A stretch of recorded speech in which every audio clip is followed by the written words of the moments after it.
are hungry for deeper democracy and equality, and I like to talk about the profound desire for justice, because I believe justice is what love looks like in public.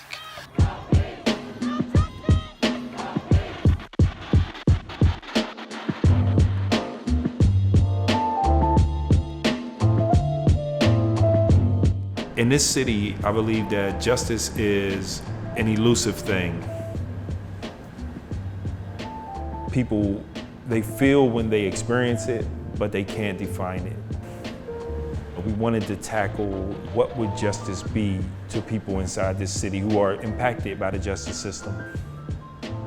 I had heard about the Artists in Residence program when I saw the press announcement between my office, Mural Arts, and also Miriam Krinsky from Fair and Just Prosecution, and I thought, how cool. But little did I know that I would come to be involved in the project. But then I had an opportunity to meet with Yahya and his team, and I was really struck by his growth. I was also struck by his compassion to use his gift in order to transform community and heal community and bring people together. I wanted to select subjects for a series of portraits that I felt were absolutely necessary of persons who are impacted by the criminal justice system in Philadelphia in various ways. Individuals who are survivors of crime and violence, individuals who are returning from incarceration back into the city and back into society, and also people who are employed in the DA's office who prosecute crime, but also use their power to try to affect social change.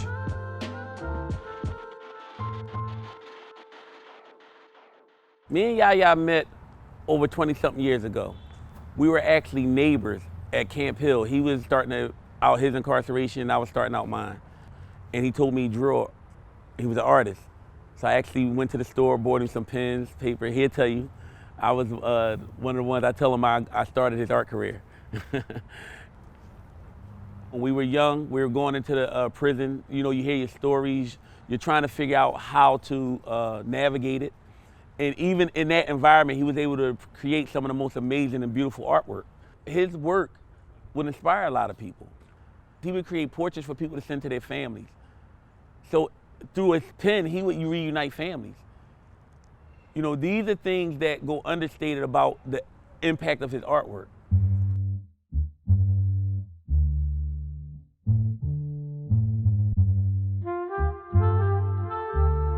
My involvement with Mural Arts began over 2 decades ago inside their restorative justice program at the State Correctional Institution at Graterford. Jane Golden had visited the institution and led a workshop on mural making and public art in America. And I was so enthused that I began to sort of inquire, how could we replicate that program inside that institution and teach this as a skill and also as a artistic discipline for men who wanted to contribute something back to society while at the same time turning their lives around.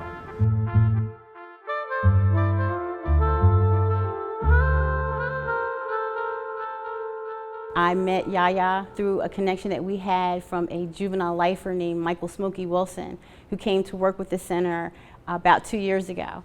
And we were able to make a connection there. We were able to help Smokey gravitate back into society. He and Yahya and his friends had all talked about for years while they were incarcerated, the things that they wanted to do when they came out into the community. And we offered to give them the support that they needed to enter back into the world and to bring all their wonderful talents and their ideas.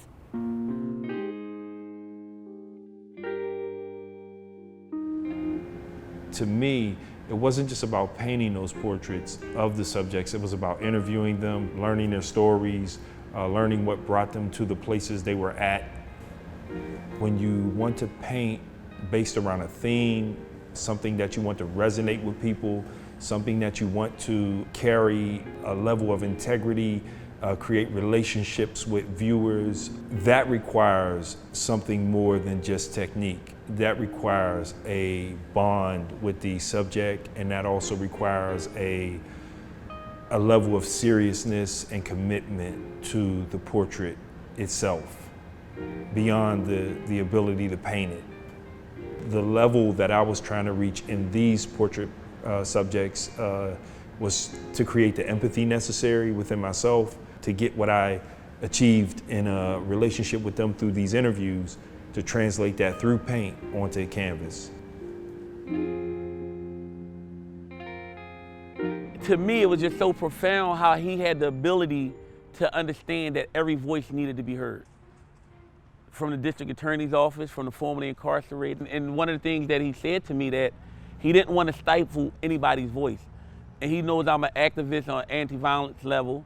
He said, yo, I need you. You know, he said, the incarcerated aspect is one part, but what you're doing for social change is another. Because I thought he was just coming to me as a friend that he did time with. And he bypassed that and said, no, I'm coming to you as a citizen that's out here trying to make a change in the community. And that meant a lot to me.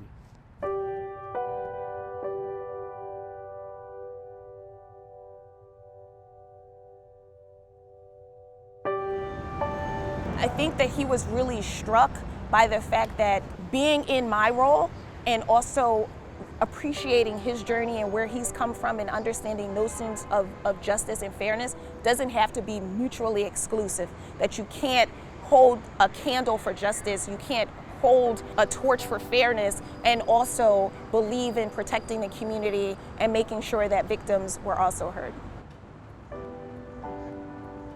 You know, somebody like Yahya could be my brother, my uncle, my dad.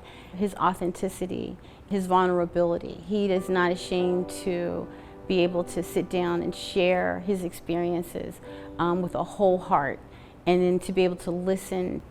And he took that, you know, he took the essence of what that was, and to look at the other people who are involved.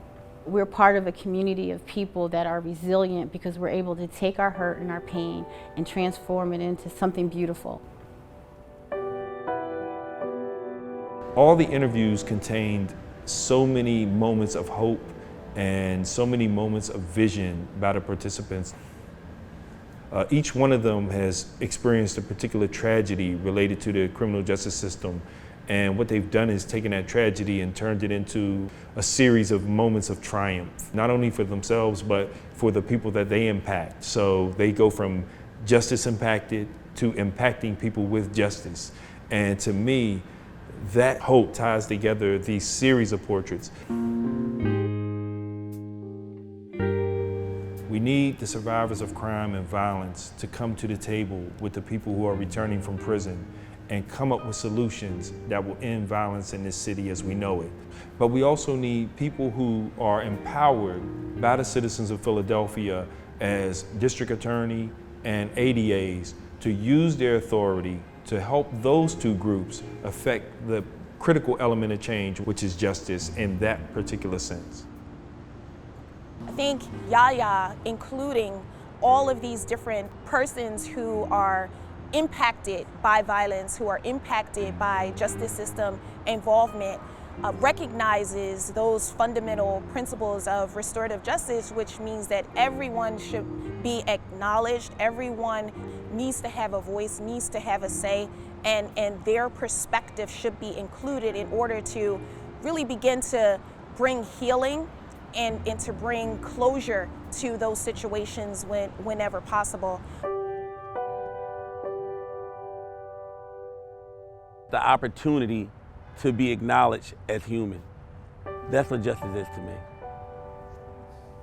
Justice for me is being able to provide that space where everyone is wanted and everybody feels safe. Everyone should have an equal opportunity, access to resources, access to chances. Using the medium of art to convey these important notions of justice, these important notions of fairness, has the potential to really get people to come to the table and realize that there are more things that bring us together and that bind us and that unify us than there are that divide us. And so I'm looking forward to seeing how Yahya's work can really push the conversation around justice and fairness forward. Should have been given an opportunity because they are the epitome of what rehabilitation is. Art requires a level of creative thinking, the ability to problem solve, the ability to relate to others who may not be like you, to recognize diversity, and at the same time, use diversity as a strength and not a divisive thing. So to me, art figures clearly as one of the true transformative forces we have that can engage with ideas in the criminal justice system, but also be transformative amongst people as they work on solutions. So when you talk about incorporating art into the narrative of social justice, it starts the dialogue on one playing field. We both see the same things. Now we can analyze it different, but it starts the discussion more deeper. It tells the story of the people in that time frame, but it gives them value. And in this day of social justice, that's what we need, more value for everybody. We need a value system where though we're all seen equal and humanity is back into the justice process. This is critical right now because we face so many issues of crime and violence in the city that we need all hands on deck. So we need our artists, our poets, our writers, our filmmakers, our dancers to literally flood our society with creativity, with love, with justice, with healing, and also new interpretations of these ideas, of these themes. What justice looked like in the 1970s is not going to be what justice has to be in 2020 and in 2021 and beyond. So, and the only people who can do that, in my mind, are those true visionaries, the artists and the creative thinkers in our society.